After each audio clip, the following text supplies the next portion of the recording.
तो नमस्कार, एक बार फिर से आप लोगों के सामने हाजिर है एक नई वीडियो लेकर, क्योंकि दूसरा टी20 मुकाबला खेला जाएगा और दूसरे टी20 मुकाबले में क्या होना चाहिए। पहले टी20 मुकाबले में तो भाई शर्मनाक तरीके से टीम इंडिया को हार मिली, शर्मनाक तरीके से टीम इंडिया को मतलब इस मुकाबले में हार का सामना करना पड़ा, न्यूजीलैंड ने हरा दिया।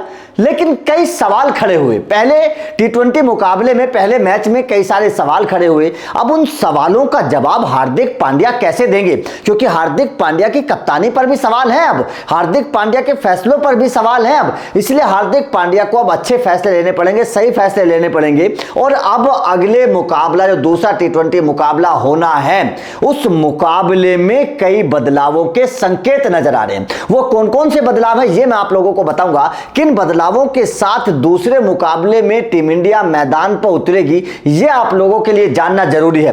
पहले मुकाबले की टीम बता देता हूं, उसके बाद में दूसरे मुकाबले में क्या क्या संकेत मिल रहे हैं ये मैं बताऊंगा। ये देखिए, शुभमन गिल थे, ईशान किशन थे, राहुल त्रिपाठी, सूर्य कुमार यादव, हार्दिक पांड्या थे, हुड्डा थे, सुंदर थे, उमरान थे, अर्शदीप सिंह थे, शिवम मावी और कुलदीप यादव। ये पिछले मुकाबले की टीम थी। अब अगले मुकाबले में दो बहुत बड़े बदलाव के संकेत मिलते जा रहे। जो सूत्रों के हवाले से खबर है वो ये है कि अगले मुकाबले में दो बड़े बदलाव होंगे। अब वो दो बड़े बदलाव कौन से हैं ये मैं आप लोगों को समझा देता हूं। देखिए, सबसे पहले यहां पर शुभमन गिल खेलने वाले हैं, ये साफ मैं कर देता हूं आपको कि शुभमन गिल बाहर नहीं होंगे, शुभमन गिल खेलने वाले हैं, मैं साफ कर देता हूं। अगर आप लोगों के जहन में ये सवाल है कि भाई शुभमन गिल बाहर हो सकते हैं, तो ये सीधी सी बात है कि शुभमन गिल बाहर होने वाले नहीं है, वो खेलने वाले हैं। अब दूसरे खिलाड़ी के तौर पर यहां पर आपको बदलाव देखने को मिल सकता है। बदलाव इसलिए देखने को मिल सकता है क्योंकि पिछली 10 टी20 पारियों में ईशान किशन के बल्ले से कोई अर्धशतक नहीं निकला है।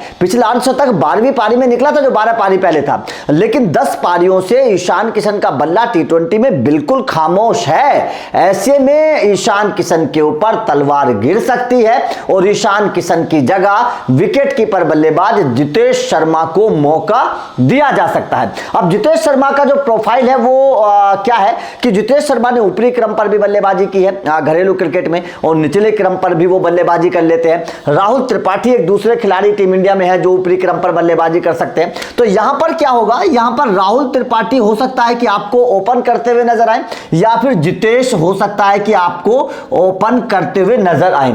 ये दोनों में से कोई एक बल्लेबाज आपको ओपन करता हुआ, तो हो सकता है कि राहुल त्रिपाठी आपको नजर आए। राहुल त्रिपाठी क्योंकि आईपीएल में भी ऊपरी क्रम पर ही खेलते हैं, तो हो सकता है कि राहुल त्रिपाठी आपको ओपन करते हुए नजर आए। नंबर 3 पर हो सकता है कि आपको यहां पर सूर्य कुमार यादव, अगर ये सब हुआ तो यहां पर नंबर 3 पर आपको सूर्य कुमार यादव नजर आ सकते हैं, नंबर 3 पर। और नंबर 4 पर फिर यहां पर आपको जितेश हो सकता है कि आपको खेलते हुए नजर आए। ये हो सकता है कि प्लेइंग 11 आपको नजर आए, या फिर जितेश ओपन करें, राहुल त्रिपाठी वहीं सूर्य कुमार यादव फिर नंबर 4 पर आएंगे। ये एक बदलाव हो सकता है। तो यहां पर आपको ऊपरी क्रम पर अगले मुकाबले में, मतलब दूसरे मुकाबले में ऊपरी क्रम पर आपको 100% बदलाव देखने को मिलेंगे, क्योंकि ईशान किशन का बल्ला टी20 में चल नहीं रहा है पिछली 10 पारियों से। तो यह बदलाव पक्का है, 100% ये बदलाव है कि ईशान किशन की जगह आपको जितेश शर्मा विकेट कीपर बल्लेबाज के तौर पर हो सकता है कि खेलते हुए नजर आए। हालांकि पृथ्वी शॉ को लेकर लगातार लोग बोल रहे हैं, लेकिन विकेट कीपर के तौर पर फिर प्रॉब्लम आ जाएगी कि विकेट कीपिंग कौन करेगा। तो वहां पर फिर टीम इंडिया नहीं चाहेगी किसी पार्ट टाइम से विकेट कीपर करवाई जाए, इसीलिए जितेश शर्मा को वहां पर मौका मिल सकता है। हाल ही में जितेश शर्मा ने बड़ा शानदार प्रदर्शन किया है, इसीलिए जितेश शर्मा को खिलाया जा सकता है। तो यहां पर ऊपरी क्रम पर कुछ बदलाव नजर आएंगे आपको। जितेश शर्मा से ओपन भी करवाया जा सकता है और राहुल त्रिपाठी से भी ओपन करवाया जा सकता है। सूर्य कुमार यादव और फिर जितेश शर्मा में कोई ऊपर नीचे हो सकता है। उसके बाद में नंबर 5 पर आपको हार्दिक नजर आएंगे, हार्दिक पांड्या नजर आएंगे। इसमें कोई शक नहीं है, हार्दिक पांड्या कमाल की कर रहे हैं। मुझे तो लगता है कि हार्दिक पांड्या को थोड़ा सा और जिम्मेदारी लेनी पड़ेगी, क्योंकि कप्तान के तौर पर फैसलों पर सवाल है, कप्तान के तौर पर उनके खेल पर भी सवाल है। उस तरीके से गेंदबाजी और बल्लेबाजी नहीं कर पा रहे हैं। बल्लेबाजी में थोड़ा सा अगर और मैच्योरिटी दिखाई होती पहले मुकाबले में, तो शायद टीम इंडिया उस मुकाबले को जीत सकती थी। कोई इतना बड़ा टोटल नहीं था, इतना बड़ा टफ स्कोर नहीं था कि टीम इंडिया उस मुकाबले को नहीं जीत पाती। लेकिन थोड़ा सा जिम्मेदाराना रवैया दिखाना चाहिए था सूर्य कुमार यादव और हार्दिक पांड्या को, जो नहीं दिखा पाए। इसलिए दूसरे मुकाबले में इस चीज को सीखना पड़ेगा। उसके बाद में नंबर 6 के तौर पर यहां पर हुड्डा आपको नजर आएंगे। हुड्डा ने पिछले मुकाबले में जरूर निराश किया है, लेकिन अगर इसी तरीके से चलता रहा तो हुड्डा का पत्ता भी कट सकता है। अगर इसी तरीके से चलता रहा तो हुड्डा की जगह पर भी खतरा है, क्योंकि बहुत सारे ऑलराउंडर बाहर बैठे हैं। अक्षर पटेल जैसे खिलाड़ी बाहर बैठे हैं जो बल्लेबाजी और गेंदबाजी दोनों में कमाल कर रहे हैं, और हार्दिक पांड्या उनकी तारीफ कर भी चुके हैं। तो दीपक हुड्डा अगर इसी तरीके से फ्लॉप चलते रहे तो दीपक हुड्डा की जगह पर भी खतरा है। लेकिन अगले मुकाबले में आपको दीपक हुड्डा खेलते हुए नजर आएंगे, दूसरे मुकाबले में वो खेलते हुए नजर आएंगे। उसके बाद में नंबर 7 पर आपको सुंदर, बिल्कुल सुंदर ने सुंदर खेल खेला, सुंदर ने सुंदर खेल खेला, बल्लेबाजी सुंदर की, गेंदबाजी सुंदर की, कमाल की तरीके से परफॉर्मेंस वॉशिंगटन सुंदर की रहा। तो जाहिर तौर पर वॉशिंगटन सुंदर के ऊपर बड़ी अहम जिम्मेदारी होगी। मैं तो बोलता हूं कि सुंदर को प्रमोट करिए, सुंदर को हुड्डा से ऊपर प्रमोट करिए, मेरे हिसाब से बेहतर होगा। सुंदर अगर हुड्डा से ऊपर आएंगे तो मेरे हिसाब से अच्छा रहेगा। ये खिलाड़ी बहुत बढ़िया टच में है, और जो खिलाड़ी अच्छी टच में है, जो खिलाड़ी रन बना रहा है, उसको आप ऊपर प्रमोट करेंगे तो टीम के लिए भी फायदेमंद होगा, उस खिलाड़ी के लिए भी फायदेमंद होगा, और प्रेशर कम आएगा टीम पर। इनफॉर्म खिलाड़ी को ऊपर खिलाइए, मेरे हिसाब से बहुत बेहतर डिसीजन है। तो यहां पर ये एक बदलाव मैं चाहता हूं कि सुंदर को हुड्डा से ऊपर खिलाया जाए। अब यहां पर नंबर 8 के तौर पर उमरान मलिक यहां पर आपको खेलते हुए नजर आएंगे। उमरान मलिक आपको खेलते हुए नजर आएंगे। उमरान मलिक से 1 ओवर करवाया, मैं तो बोलता हूं कि पहले मुकाबले में 1 ओवर क्यों करवाया भाई? आपके पास जब अर्शदीप सिंह पिटाई खा रहे थे तो आप उमरान मलिक से 1 ओवर और डलवा सकते थे, उमरान मलिक को और भी खिलाया जा सकता था। लेकिन उमरान मलिक से 1 ओवर डलवाना थोड़ा सा समझ में नहीं आया। ये हार्दिक पांड्या का जो फैसला था ये समझ में नहीं आया कि आखिर उमरान मलिक से 1 ही ओवर क्यों डलवाया गया। इस मामले पर थोड़ा सोचना पड़ेगा। जो आपके पास एक्स फैक्टर गेंदबाज है, जिस गेंदबाज के पास सबसे ज्यादा रफ्तार है, जो गेंदबाज सबसे ज्यादा भरोसेमंद इस वक्त बनता जा रहा है, जिसके ऊपर टीम इंडिया लगातार भरोसा जताती जा रही है, जो आपका फ्यूचर का सबसे स्पीड स्टार होने वाला है, उस गेंदबाज से आप केवल 1 ओवर डलवा रहे हो। इसका मतलब क्या है? इसका मतलब यह है कि कप्तान के तौर पर आप उस पर भरोसा ही नहीं जता रहे हो। ये सबसे, और ऐसे में इस गेंदबाज का मोरल डाउन होगा, कॉन्फिडेंस डाउन होगा कि भाई मुझसे तो 1 ही ओवर डलवाया। तो ये चीजें हार्दिक पांड्या को नहीं करनी चाहिए थी। उमरान मलिक से 1 ओवर कम से कम और करवाना चाहिए था। अब वहां तक बात आती है नंबर 9 पर। देखिए नंबर 9 पर शिवम मावी आपको खेलते हुए नजर आएंगे। शिवम मावी बेशक ज्यादा कामयाब नहीं हो पाए पहले मुकाबले में, लेकिन गेंदबाजी अच्छी की, तो शिवम मावी को हार्दिक पांड्या खिलाएंगे। वैसे भी गुजरात टीम के सदस्य हैं तो हार्दिक पांड्या शिवम मावी को 100% खिलाने वाले हैं।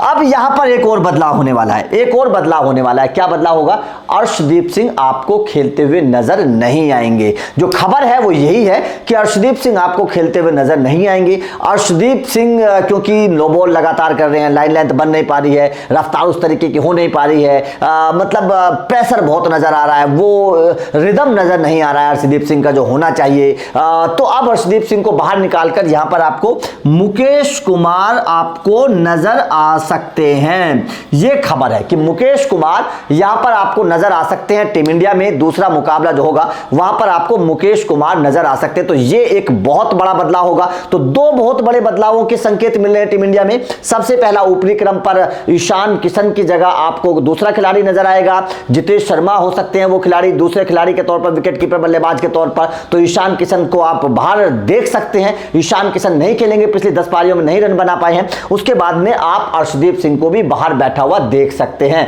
अर्शदीप सिंह की जगह आपको मुकेश कुमार हो सकता है कि खेलते हुए नजर आए, क्योंकि गेंदबाजी के तौर पर अर्शदीप सिंह ने बहुत निराश किया है, बहुत निराश किया है। फैंस लगातार अर्शदीप सिंह के ऊपर सवाल खड़े कर रहे हैं कि भाई आप लगातार नो बॉल क्यों डाल रहे हैं। नो बॉल की जो सबसे बड़ी कमी है वहां पर टीम इंडिया मुश्किल में फंस जाती है। नो बॉल पर रन जाते हैं, उसके बाद में जो आप कवर के लिए गेंदबाजी करते हैं उस पर भी छक्का लगा देते हैं। तो एक बॉल पर 13 रन दे दिए थे। आप खुद अंदाजा लगाइए कैसे टीम इंडिया भरपाई करेगी, कैसे टीम इंडिया मैच जीतेगी। जब आप एक ओवर में 27 रन लुटा रहे हैं तो कैसे मैच जीता जाएगा। तो यहां पर सबसे बड़ी प्रॉब्लम है, इसलिए अर्शदीप सिंह की जगह मुकेश कुमार नजर आ सकते हैं। और नंबर 11वें के तौर पर आपको नजर आएंगे कुलदीप यादव नजर आ सकते हैं। तो ये एक प्लेइंग 11 दूसरे T20 मुकाबले में टीम इंडिया की होगी। शुभमन गिल खेलते हुए नजर आएंगे, ईशान किशन बाहर होंगे, तो जितेश शर्मा उनकी जगह आपको खेलते हुए नजर आ सकते हैं। जितेश शर्मा ऊपरी क्रम पर भी खेल लेते हैं, निचले क्रम पर भी खेल लेते हैं, अच्छे फिनिशर भी हैं। तो यहां पर टीम इंडिया हुड्डा से ओपनिंग भी करवा सकती है। शुभमन गिल के साथ दीपक हुड्डा को एज ए ओपनर भी इस्तेमाल कर सकते हो, जितेश शर्मा को निचले क्रम पर,